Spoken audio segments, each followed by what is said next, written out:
Hello there, and welcome back to the Closet Historian and back to my sewing parlor for another project. Today I'm going to go ahead and try and replicate this design from 1949 that I've seen floating around over on Pinterest. In fact, I couldn't even find a good image of the back of this pattern envelope, so I really had to guess exactly what they were doing in some parts of this. And that is generally how I approach these sort of design replications. I'm really just trying to replicate the look on the front of the envelope, not necessarily the exact pattern pieces themselves. I like to take a look, if I can, to get an idea of how they manipulated the basic set to get into this new design, but with my own pattern blocks, with my own body, my own proportions being different than the fit model I'm sure they were using back in 1949, I don't try and replicate the pattern pieces exactly, just more so try and copy the vibe from the front of the envelope itself. But this is actually a deceptively easy style to replicate, so let's go ahead and dive on in.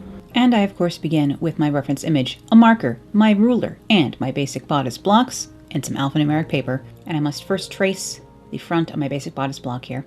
And I do need to make new card copies of these, because this version is actually, this card version is about 1/4 of an inch short, and I did forget to add that extra length on here, so the finished dress in the end is a tiny bit short-waisted on me, which is unfortunate, because I just simply forgot, after doing all the work for Drafting Dangerous, I forgot that this version of my block here is a little bit short. I really need to fix that. I actually just grabbed some poster board from Blick Online Art Materials to try, because I'm having a hard time finding quality poster board anymore.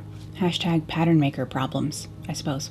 Alright, so I've traced my darts in here, and I actually need to leave them right where they are. Funny enough, I don't need to move the darts at all. I do, however, have to decide on my sweetheart neckline here. It seems a little bit curved from the neck, and it actually comes up quite high next to the neck over here, so I'm almost going to extend it a bit. But I am just kind of imagining what I want over here, drawing on the neckline I desire. I could have probably lowered this down a little bit more. I kind of try and look at like where the apex level is on a design and then estimate how much higher the neckline is from that area. This looks at least 3 or 4 inches above the apex to me, so that was kind of what I was keeping in mind here. And I will just tilt out this neckline along the shoulder seam a tiny bit just to keep it real close to the neck in the finished garment.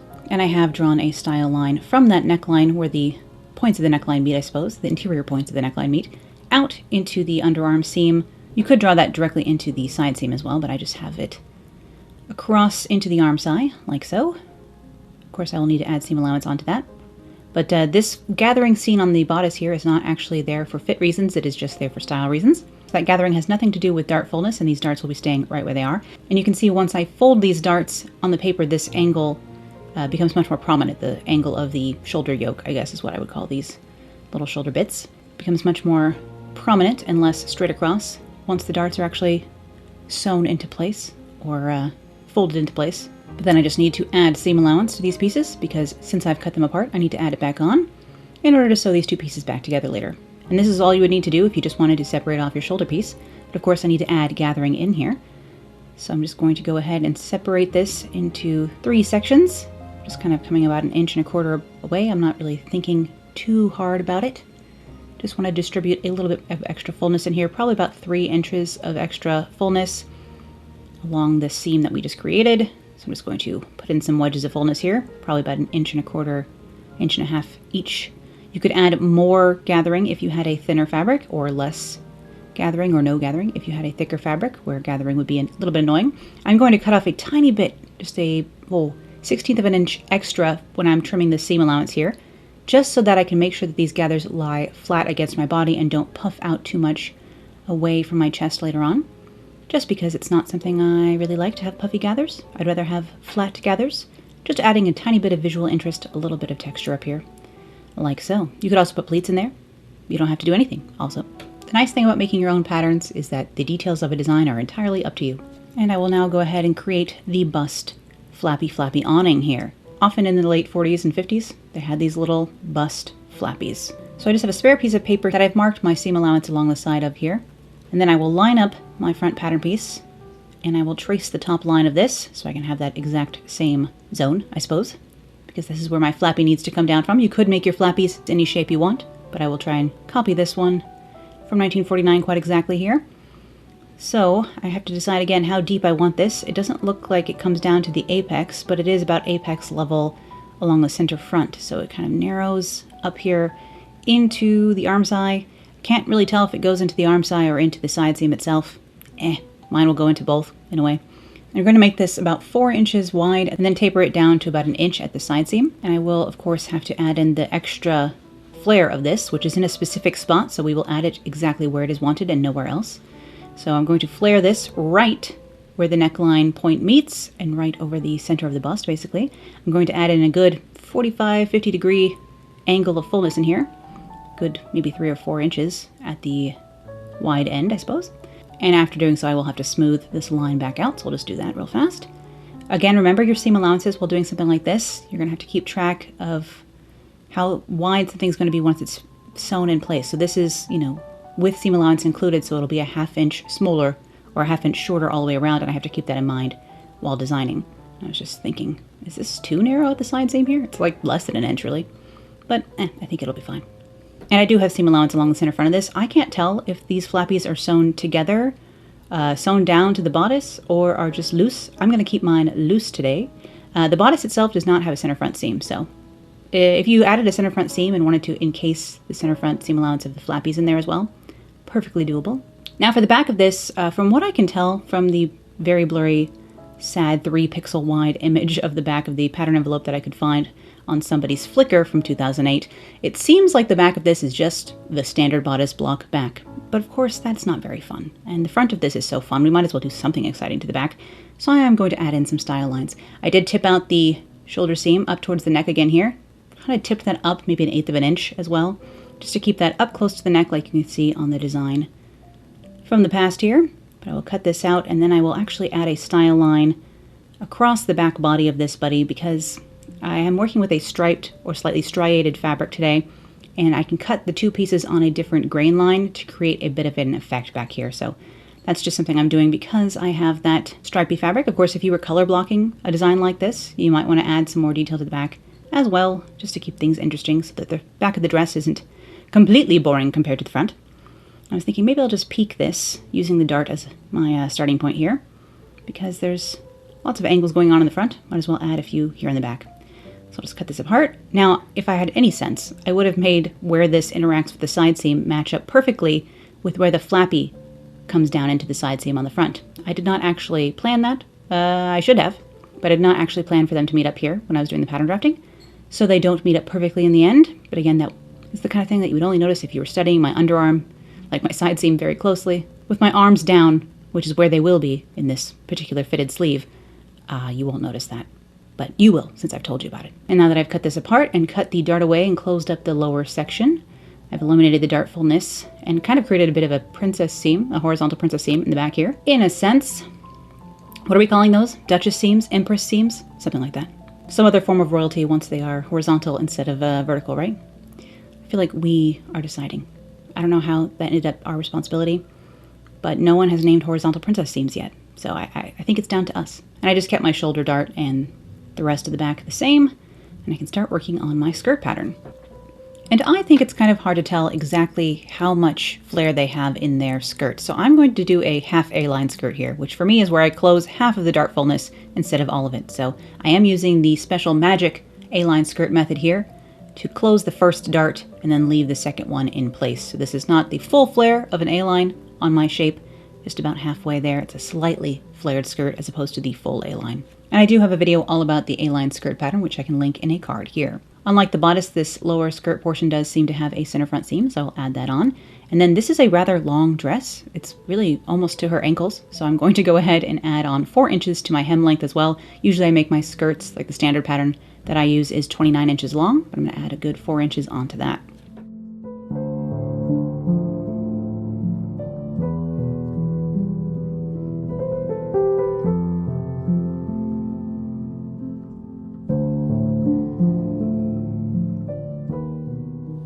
And then I need to go ahead and draw in my yoke up here above these flappies below the waist. And I'm going to go ahead and just draw this angle in so that it crosses through near the end of my dart.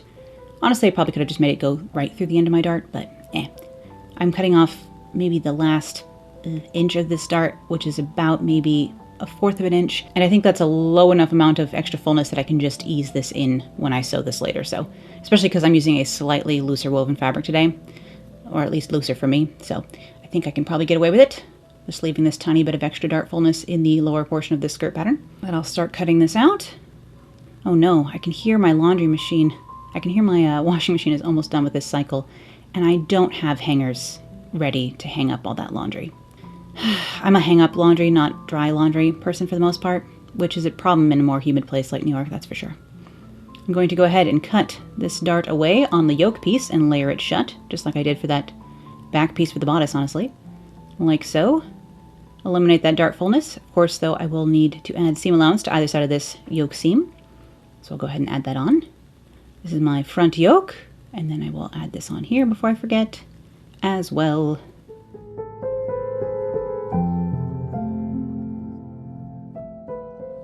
All right, just make sure I have things labeled before I forget. You can see where that dart fullness went between these two pieces.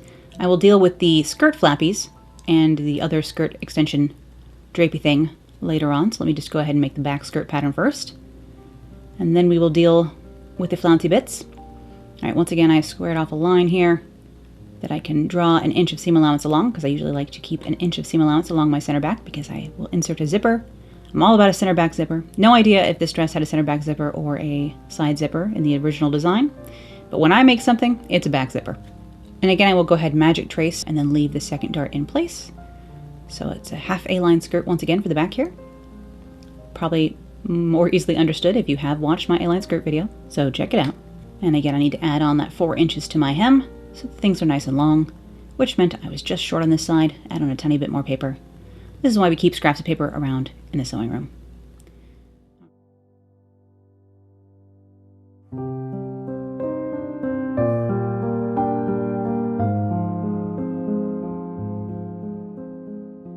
And then once again, I will draw in a yoke for the back. I, again, don't think that the original design had a yoke back here either, but keeping it consistent with the front, trying to add a little bit of detail onto the back.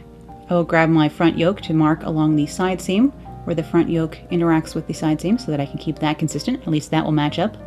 And then I will create a nice deep yoke back here just because I want to avoid having the yoke seam cross over where the zipper will be, just to avoid bulk.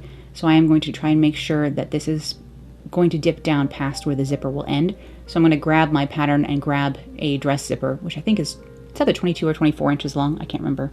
I get these zippers from moodfabrics.com, unsurprisingly, especially now that there's nowhere locally I can go to get a zipper, so I have to keep them in stock. But I went ahead and drew in my first version of the yoke here, and again, it was lower than my dart point, as opposed to being higher than my dart point in the front, but I decided to just curve this slightly, so that's another way to get around that. Because of course, when adding a style line that is actually there to control fit, you do need to go through the point of your dart, or the apex, if you're working on the front of the bodice, so that you can actually hinge the fit from that location, because that should be the highest location on whatever body part you're dealing with. So this would be like the highest point of my bum here on the back of the skirt, hypothetically, seeing as I do no squats. It's not, you know, the most dramatic of curves back here, but I'm far too ace to understand what is nice about bums, sadly. No idea. I'm a forearm girly. If a gal's got nice arms, that's when I'm taking a double take. Is that too much information? Let me go ahead and grab another piece of spare paper here so I can trace the top 3/4 of my sleeve pattern here, because I'm going to be doing a 3/4 sleeve. It's hard to see if this is a 3/4 sleeve or more of a bracelet length sleeve. Honestly, I could have made mine a little bit longer, so I think, you know, that's one of those things where you would notice in a mock-up, but I hadn't made a 3/4 sleeve in a while, and this one goes just past my elbow. Probably should have added another 2 inches onto the length here. But I'm just tracing a copy of my standard sleeve block.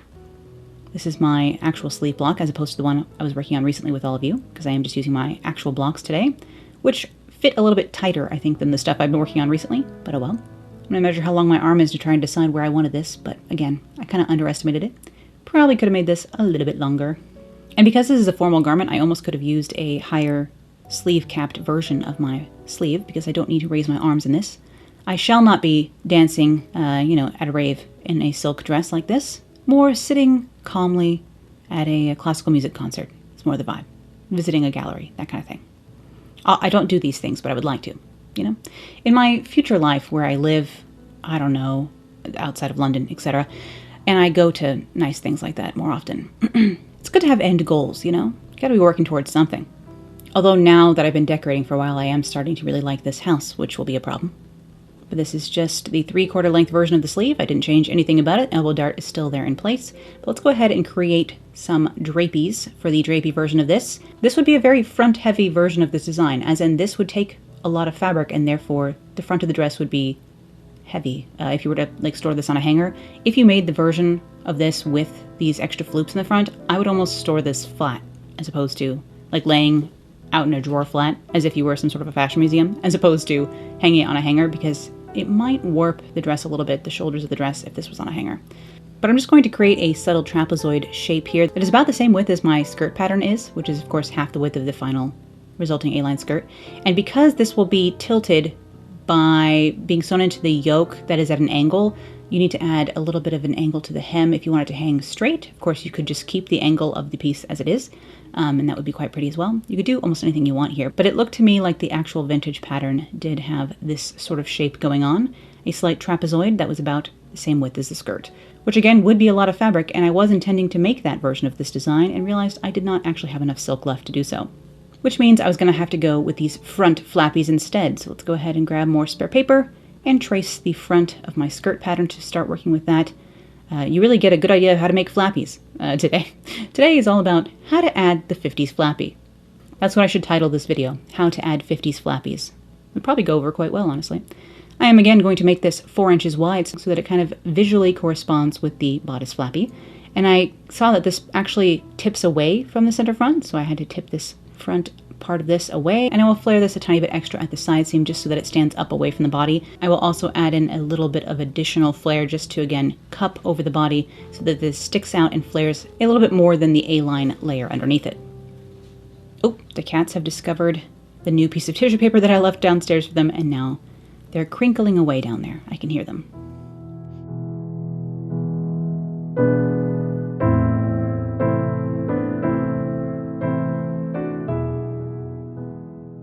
But then it was time to lay out the silk I had left over from making that little jacket earlier in the year. This fabric is a tri-colored silk blend from Silk Baron. This is a silk du peony, a very slubby and slightly loosely woven silk du peony. I think the other du peonies from them I've had are actually, like the solid color ones, are usually a slightly tighter weave than this. This is a bit on the loose side for me. I really don't love loosely woven fabrics because they of course shift out of shape and are easily snagged compared to something really extremely tightly woven like say a taffeta, which would be my favorite and would work really well for this design actually.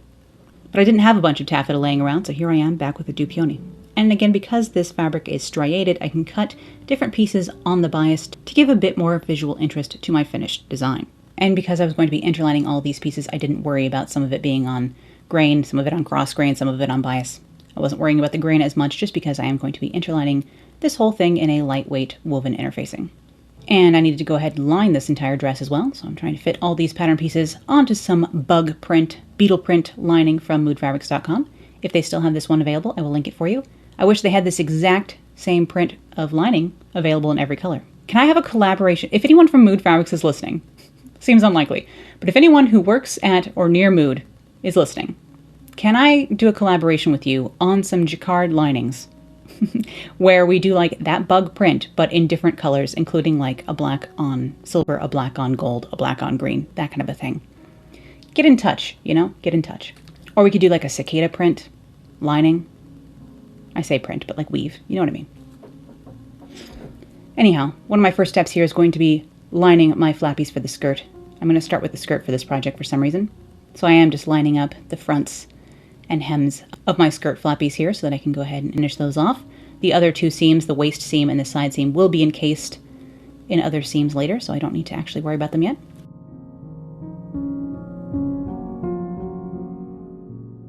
And I will just clip the corners, clip those curves, and turn those right side out so I can press them into place. And I can layer them in when needed while constructing the skirt. And I have had some questions about the order of operations while sewing things that you have drafted yourself, because of course, unlike a pattern, when you make the pattern yourself, it does not come with an instruction booklet.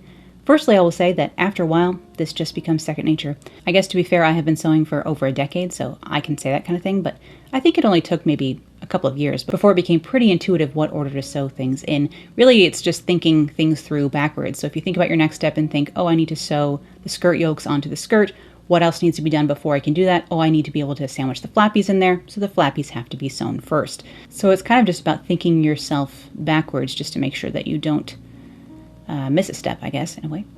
But there are sewing books out there that you could consult, but otherwise I think it's probably good to just watch a lot of sewing content on YouTube, which if you're watching this video and you've made it this far, you probably already do, just to sort of train your brain in regards to orders of operations while putting various projects together. I was just pasting the flappies onto the fronts here, and then I can go ahead and pin and stitch my front yokes to the front skirt pieces.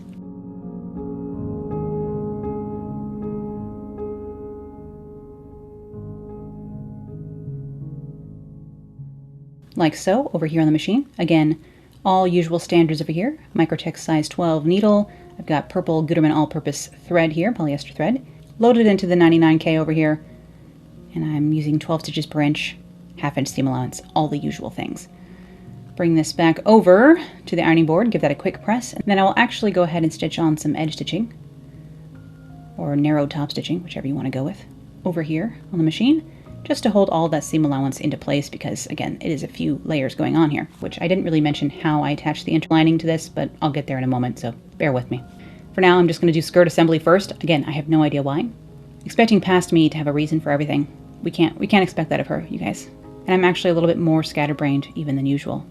Although, really, it is kind of just my standard, let's face it.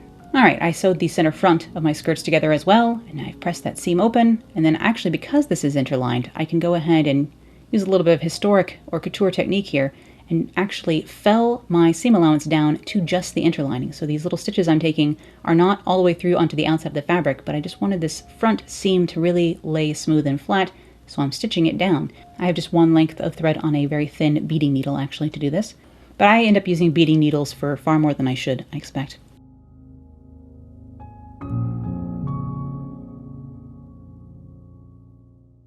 And with my skirt fronts assembled, I can go ahead and sew the yokes onto the back skirt pieces as well. A little bit of a longer seam back here, a little bit more curvy, but that's all right. I usually like to place the concave curve on top of the convex curve like this when pinning curves. Just what I prefer usually. Again, you may prefer something different. That is the other thing about sewing. I can't really give you a definitive this step comes before this step goes before this step, because some people, for example, like to set their sleeves in flat and then sew the side seams last. And I don't even know if I've ever done anything that way.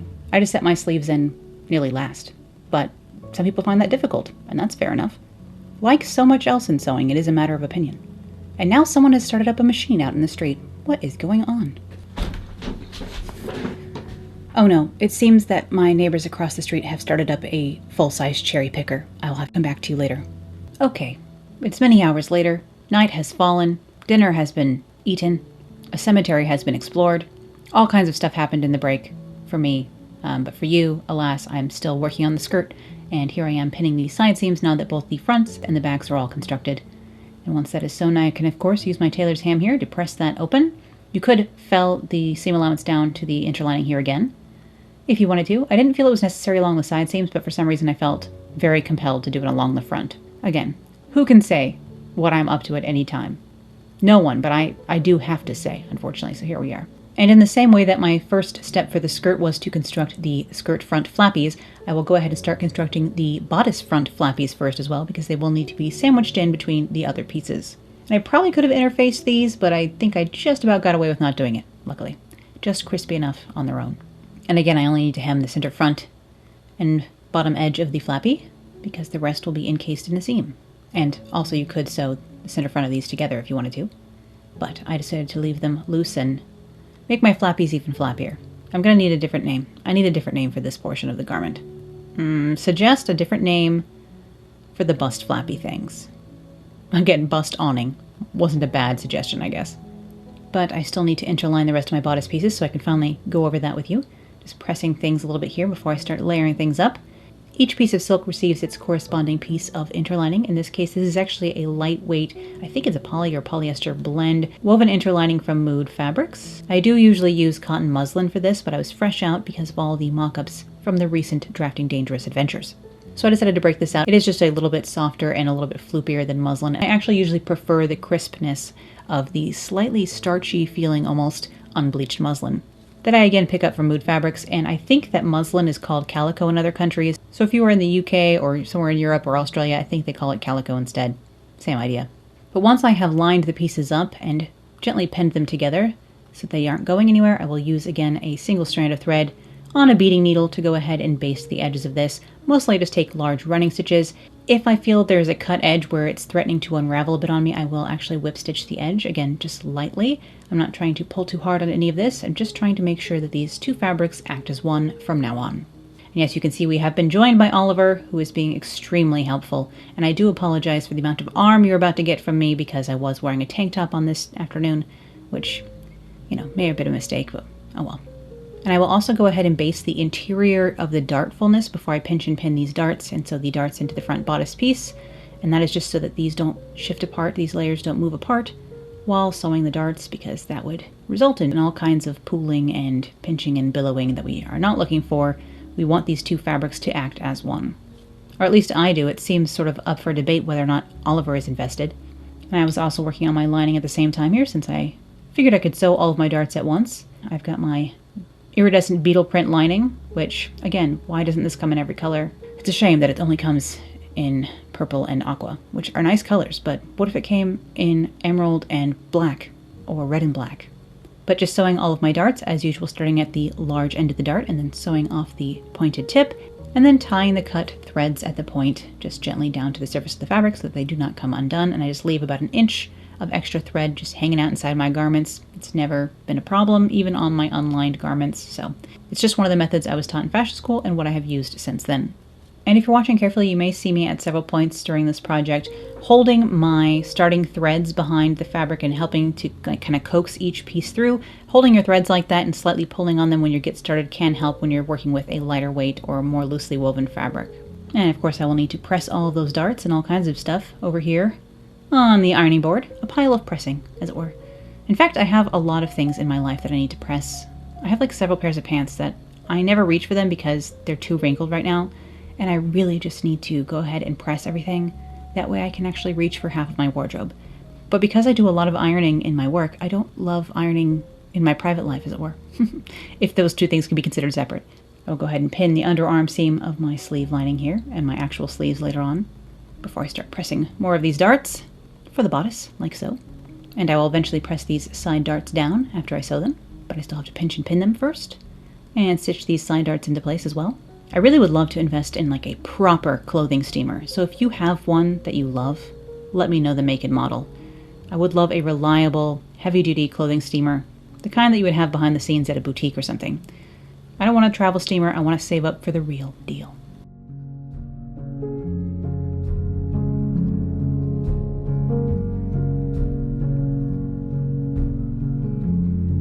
And here you can see what it's like to sew with Oliver's very insistent assistance. He's just basically trying to climb on top of my head and my shoulders while I'm sitting here trying to sew. I always tell him it makes a great door as opposed to a great window because he just stands in front of things so I cannot see what I'm doing. And honestly, it's dangerous for him to be so near the thread and pins and the machine, of course, so I most of the time just try and push him away so he can sit over here, guarding the fabric instead. But, you know, it's a constant battle with the cats. Well, not Xander. The orange one's a good boy, and by that I mean he doesn't like to jump onto high surfaces, so he never comes up here on the cut table. He will walk around the room and yell at me, but that doesn't get caught on camera. And pressing more darts, again just using my tailor's ham to help facilitate that. And then just like the skirt flappies, I will need to trim the corners and curves of my bodice flaps as well. And then I can turn these right side out. You could try and do some understitching in here if you wanted to. I just went ahead and used the same lining because if this lining shows a little, I don't care. It's too pretty, you know? And if you're watching very carefully in the top left-hand corner, you can see that Oliver is still sitting on top of my other fabric pieces, chilling up there. Becomes an issue when I need to use those pieces later on, of course. But for now, if it keeps him busy, he can stay there. And because I've ironed this into place with a little bit of a lip of the silk showing on the underside, there is a bit of extra lining here, so I'm just going to trim that off. See how those are looking. And I can start pressing some other stuff, including the underarm seam of my sleeve lining. Why did the sleeve lining and not the sleeves? Again, couldn't tell you. Maybe Oliver was sitting on the sleeves. That may be exactly what happened here. Wouldn't be surprised. Alright, I can go ahead and start assembling the front of my bodice here. I'm just going to line up the top of the flappy along the style line here, where the shoulder piece will be sewn on eventually. Pin that into place along the tiny bit of arm side and side seam that this covers. And of course there is the extra flounce from right above the bust here where the neckline will meet, so I have to be careful there not to get any tucks or puckering. It is actually quite easy to zhuzh this fabric a little bit because it is more loosely woven. So there are pros and cons to this, but I'll take that onto the machine and again just baste that into place like I had done with the skirt flappies as well, just turning the machine up to the largest stitch length. You could hand baste these things as well. I'm just going to leave the needle down and turn around my corners and carefully baste this within the seam allowance. So I'm using about a 1/4 inch seam allowance here. Of course, when I sew the actual pieces on later, that will be 1/2 inch seam allowance, so no one will ever see these threads. And while I'm over here at the machine and while I have the basting length stitch setting going, I will go ahead and put the 2 rows of gathering stitching along those shoulder yoke pieces. Just parallel lines of stitching that are about 1/8 of an inch apart. The width of my presser foot, which is probably a little over 1/8 of an inch, but not quite a 1/4 of an inch, so here we are.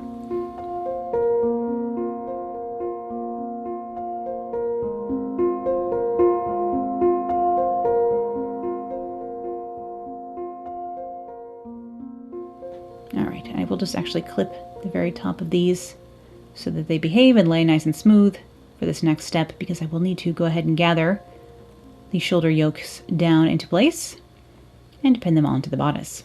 I will just tie off my threads on one side so I can gather these down and just gather this down to fit. This is probably like the mass extent of gathering I would put into this particular piece. I could have spaced this out a tiny bit more. Probably started my gathering stitching about 1 inch closer to the arm side than I did here. But all's well that ends well. I guess I'm not too particular about that kind of thing. Like, oh, should I start the gathering over a 1/2 inch over? Like, that's the kind of thing that like you're worried about when you're working with like a couture client or on something extremely special. But it's the kind of thing that only I will ever know if I have a small design change that I may have wanted to make. But I just don't normally make mock-ups because I don't like wasting the time or fabric, of course. And I know that my bodice blocks fit me, so I know whatever I make, it's going to fit me. And it's rare that I make a design choice that I feel is disastrous at this point, just because I know what I like. I have been doing this a while now at this point. Alright, so I'll take this back over to the ironing board, and I'll actually put a little clip here to help me press open the seam allowance near the neckline, just so that everything stays nice and flat and smooth for when I eventually sew the lining to this garment along the neckline, which is how I will finish this later. And I can actually kind of pinch and press the extra floopiness on my flappy, the floopy on my flappy, here into place. Will we call this a pleat? I don't think it's actually supposed to be pressed into this shape. I think it's just supposed to be a floopier fabric that falls into this shape, but I can force it if I want to. Then I can go ahead and sew the peaked seams of my back bodice pieces here. Just pinning the first half, and then I will sew to the pivot point, leave the needle down, and I'll grab a little pair of scissors here, and eventually I have to grab the large scissors because these were not cutting it, and just cut down to the needle very carefully so that I can hinge the piece onto the other side here and continue sewing. Yes, it is very nerve-wracking doing these points. I had a project earlier in the year where I was doing a bunch of these points over on Patreon. So if you want to see me do this dozens of times, that is where you can find a project watching me sew peaked points over and over and over again.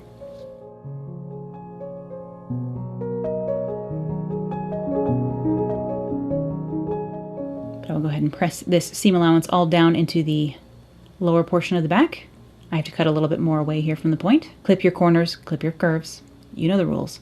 And then I will go ahead and do some edge stitching on this as well, just to again hold all that seam allowance down into place, because I won't be able to kind of press inside of here once the lining is sewn into the garment. So in some areas I worry about things moving around and like to give them a little bit of extra assistance.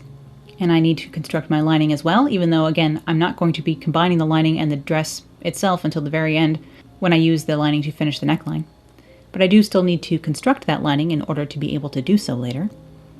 And again, we have an even sleepier guardian of the pieces here.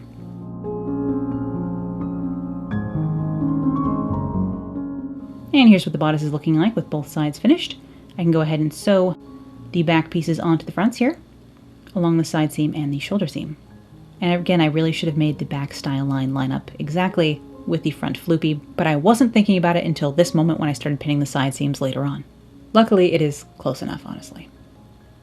Not close enough to seem intentional, but close enough to give the same visual idea from far away.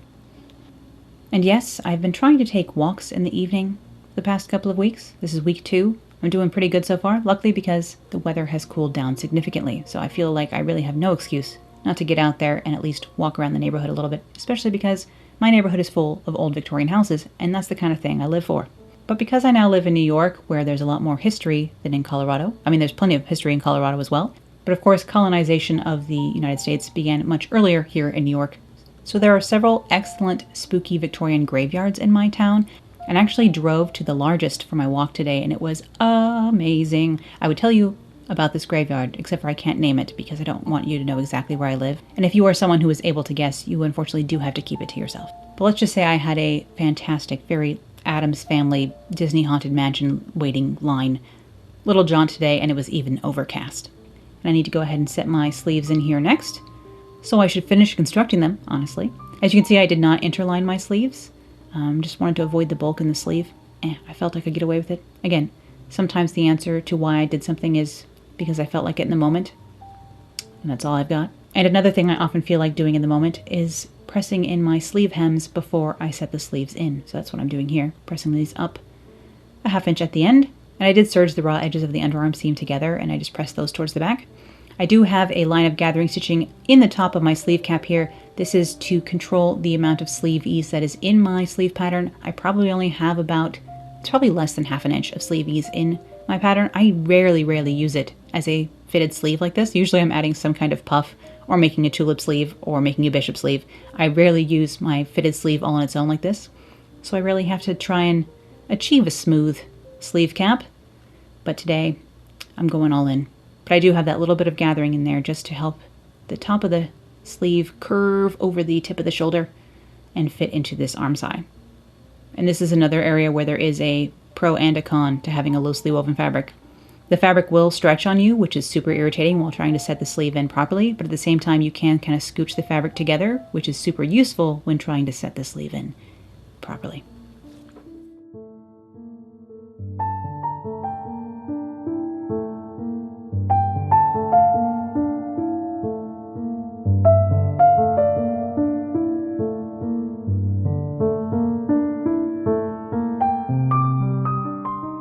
And I will hold my breath while I set these in over here on the machine. Just trying not to get any puckers, really. And I stick my hands inside the project and take as many breaks in the process as I need to facilitate a smooth sleeve on round one, because I don't like unpicking these and doing them again, that's for sure. And I will just go ahead and put a bit of steam into my arm side and press the seam allowance out into the sleeve itself. Like so. A little bit more steam here. I actually will put a couple of clips into the underside of this curve as well, just for comfort reasons. Gives me a tiny bit more room to snip the seam allowance, like so. Behind my arm for most of this, honestly. And of course we'll need to set the other sleeve in the same exact way. And yes, I am getting quite excited for my first fall in the Northeast, because things are going to turn orange here, and I'm very excited about it. I saw pumpkins at the grocery store today, and had to get 2 of them, because I was just so thrilled to see them. And the gal who was helping me bag my groceries said, "Oh yeah, fall lasts forever here. I almost get tired of it." And I was like, thank you for trying to cheer me up. This is the best news I've had all day. And I had just come straight from the old Victorian graveyard, so she was talking to a Halloween girly, honestly. And here we have a spectral light from another realm on the machine. AKA I have the exposure turned up too high, and the light is completely blowing everything out here.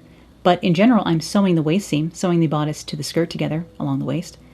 That's what's actually happening here, although you cannot exactly see what I am sewing, and this is certainly not the cinematography I would like to present. But anyhow, back over here I can iron that open. Sometimes you will see me clip this seam because it is curved, but again, because this is a looser woven fabric, I did not have to bother today. I just pressed it open and made it behave. I'm going to go ahead and start working on my center back seam here, where of course I need to set in my zipper. But from the zipper down to the hem, I will close up this skirt, so I just need to figure out where that needs to be, and then pin the center back closed. And then I will taper from my 1-inch seam allowance that is allowed up at the waist. When I'm sewing this, I will taper from the 1 inch down to ½ an inch, just for a tiny bit of extra flare along the center back of my dress, because why the heck not?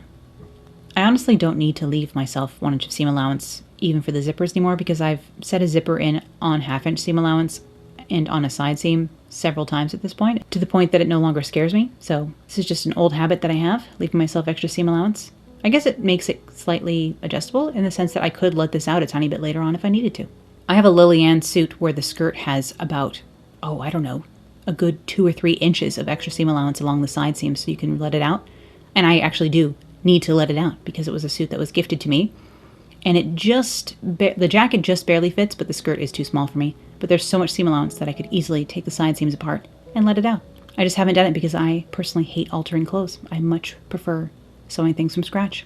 But I'm just pressing the rest of the back seam open here using my hem gauge to help me out with that. And then I can go ahead and line up the first right-hand side here, right up next to the zipper teeth, where I will stitch this down. If you've never seen me sew in a lapped zipper before, I do have a video explaining how I set them in, and I can link that for you in a card here. Although I guess, for years, everyone on YouTube used to say, and that'll be in an annotation, and then they got rid of annotations. So will they one day get rid of cards, and then all of my narration will not make any sense? I guess some would argue my narration already doesn't make any sense, because I'm a rambling goober. And that is correct, but neither here nor there. Alright, first side of the zipper is in place. I just need to go ahead and make sure this hasn't stretched too much. A little bit of basting stitching might have helped along here, or a little bit of interfacing. I figured it was thick enough with the 2 layers with the interlining, but again, that loosely woven fabric coming back to haunt me. You can see here how it starts to cause problems, even when you're being careful. But I'll line that up and sew down the other side of my zipper, and then it's time to finish the neckline by sewing in the lining. It's the only place at this point that this is attached. And my lighting was messed up a minute ago, but wow, look at the framing of this shot. Excellent job, kid. You really knocked it out of the park. Or probably kicked the camera and knocked everything out of frame, more's like. I'm just pinning this right sides together along the neckline of both the fashion fabric and the lining so that I can finish the neckline using the lining. You could finish something like this with the facing instead. There's no real reason, I suppose, I had to line this, other than that it would provide a nice smooth finish, help things not fray too much in this silk fabric as well. So just a bit of a fancier finish. I think of lining as quite fancy because lining fabric is kind of expensive. It's twice as much fabric and therefore certainly adds on to a project. In both time and money, really.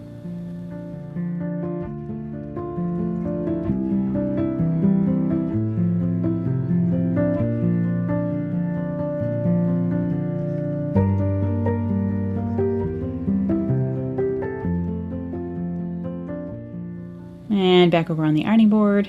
I will need to clip my corners and curves, but for some reason I decided to sew the back of my skirt lining first, because I probably should have done this before I sewed the neckline just now, but So I'll sew the bottom, 1.5 foot of the skirt lining closed as well along the center back. The rest of the lining is free along the center back right now, but I will show you how I finish that in a minute. Let me go ahead and tuck the sleeves into place here, and then untuck them so that I can again clip my corners. At least this mess still looks pretty because this lining and this fabric are practically made for each other. They're so pretty. Alright, clipping my curves, clipping my corners. Let's make sure this all lays smooth. Again, you could try and put some understitching in this neckline if you wanted to. I'm going to be lazy and not. Because again, this lining is pretty. So if it shows a little bit along the edge, I actually don't really care. But I do need to pinch and press this edge here into place as best I can. You could actually kind of baste this by hand too into place. If you didn't want to try and do machine understitching, you can kind of do hand understitching-ish if you want to be very particular about it.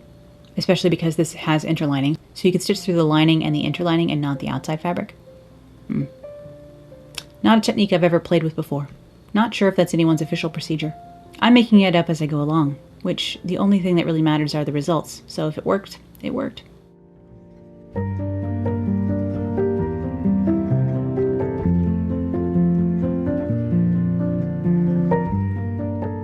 And because I have the center back edge of the lining pressed back that same 1 inch, I can now pin it along my zipper tape, and then I will slip stitch that into place. I do want to make sure that I have everything lined up correctly right at the back of the neckline, where this needs to have a hook and eye sewn on later on.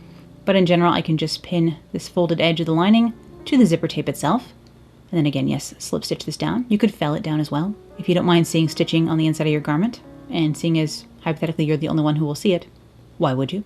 And it sounds like my overcast skies have finally turned to rain out there. It was extremely windy today when I was out. I went for a walk, and it was okay once I was in the woods, but in any clear, high ground, it was blustery for sure. I felt like a kite. But once the zipper was in and that little hook and eye was sewn at the top of the neckline, so I did not get a shot of that, I went ahead and made some bias tape out of some spare burgundy cotton voile that I had laying around so that I could hem my curved hem with bias tape, because anytime I have a hem with a curve, I love a bias tape moment. And luckily, because this is only a half A-line skirt, it's not super curvy at the hem, I didn't feel the need to let this hang. I don't think this hem will stretch much just because it is interlined with this more stable fabric. We'll see in the future, won't we? We'll see in the future. But to hem with bias, I will just sew that right sides together along the outside edge of my skirt. I'm going to hem the outside layer here, the fashion fabric and the lining separately, but I will use the same method for both of them. And once that is sewn on, I will turn it to the inside and press and pin everything in place so that I can hand stitch this down, and I will just stitch through the interlining layer here so that there will be no stitching showing on the outside, although this fabric would hide it, so it doesn't really matter, but because I have the interlining there, why not use it? And my last step here was actually to tack the two hems together at the center back and the two side seams with some thread tacks. I'm actually very bad at doing thread tacks. I can do like the first half of them, and then by the end of the inch I am making a mess. So I wish I could explain these to you, but you're just gonna have to search thread tacking a skirt hem so that you don't end up with my same bad habits.